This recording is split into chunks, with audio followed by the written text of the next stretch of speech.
Journaling is extremely important. If you're not journaling about your trades, you're leaving growth on the table. One of the easiest ways to remember and recall your emotion, make lessons out of your failures, is to journal it. When you write something down, you're storing that memory. You're not just forgetting about it for the next day. I journaled for a long time for a while, and it actually led me to get 6 payouts. I made thousands of dollars, and then I stopped journaling, and then I didn't get paid, and just recently I started getting paid again. So there might be some correlation there. Journaling, regardless, is super important, and I should have never stopped. I wish I never did. Today I'm gonna walk through my old journal, what I used to do for that, and now also my new journal, and why I do these things, why I think they're helpful, and how I think you should approach journaling. First thing I do is I take a journal of the trade, basically just a general entry of this is the trade, these are my thoughts, this is my approach, my idea, my entry. What happened? What did you do? I also like to highlight the backgrounds. Red if it was a bad trade, or green if it was a good trade based off of whether I won or lost. And then the next thing I go over is I lost. Okay, what did I learn and what's next? This is the most important part. Like, if you're not learning from your mistakes, you're not going to make any progress. What's the point of even journaling? So that's the whole goal, is to say, okay, I made this mistake. How do I learn from it? How do I get better? And how do I move on from it? So, lost, what's next? What did I learn?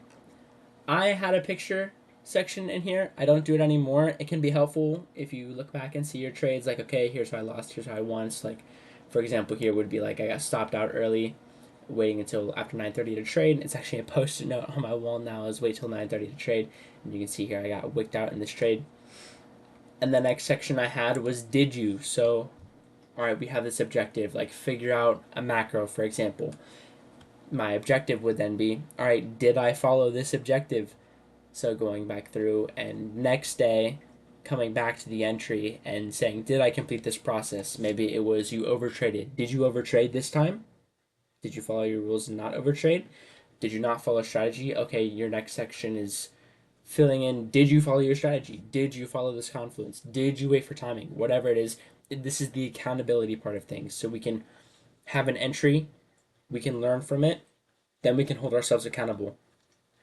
And then a takeaway from each day. So I clearly struggled with over trading in positions, and risk to reward and sticking to plan was a big thing for me, which is ironic now because it's probably one of the things I'm best at. Whether that's to my benefit or not, hard to tell. But I stick to my plan very harshly because I would journal a lot, and my issue would be not sticking to my plan, not sticking to my plan. So, super important to have a takeaway. Now I journal like this, and I actually like this method a lot more, and I recommend if you're getting into journaling to follow this approach. I write a lot. I used to hate writing. You don't have to write as much. You write as much as you need, or as much as you think you need. Whatever is going to retain your memories for the day. The idea of journaling is to not let your memories get lost. It's to recall them, it's to remember them, and it's to learn from them and to grow from them so we don't repeat our mistakes. First section is the date. So, pretty obvious. When did you take the trade? Next section is high time frame supported. I've gotten big into bias. So what is the bias for the day? Where's price going? So was my trade supported by high time frame bias? So like if we're bullish on the daily chart, did I take a bearish trade? Because if I did, I shouldn't have taken that personally. The trade, thank you long ES short, mechanically valid. I have a series of confluences that I need to follow. Did it follow those? This section should never be a no. This is essentially an accountability thing for me. I should never have a no in here, or I'm making a huge mistake. And clearly that's the reason I lost the trade. Second section is lost. If you lost the trade, what did you learn? Or if you won the trade, what did you learn? This is just the part of growing. Like, okay, this is what we need to learn, this is what we need to take away. And now some of what I think are the most important sections that I don't see people have. These two sections right here, what did you miss? Why did you make the mistake mechanically, and why did you make the mistake emotionally? I think these two sections are probably the most important sections you can have as a trader, because we all know that trading is like 90% psychology. Mechanically, just follow the rules, pretty straightforward. but psychology can affect if you're over trading, if you're scared to get in positions, if you're scared to take profits, if you're setting your stop losses too close or too far, if you're over leveraging.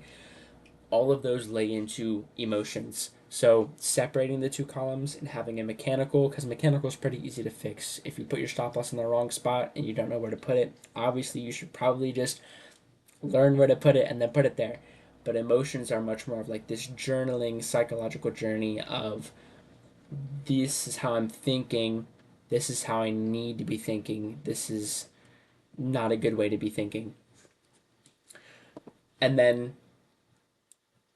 a great section to have is be your mentor. You have these sections and you've made these mistakes. If you were a profitable trader, what would you be telling yourself?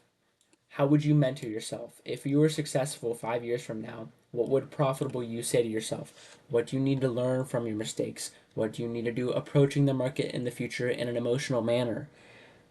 Anything to do as like literally be your mentor. Literally sit on the other side of your screen and say, this is what you need to be doing. A great thing to do in this process as well is to just throw these things in ChatGPT. Make this whole entry and then put it all in the ChatGPT.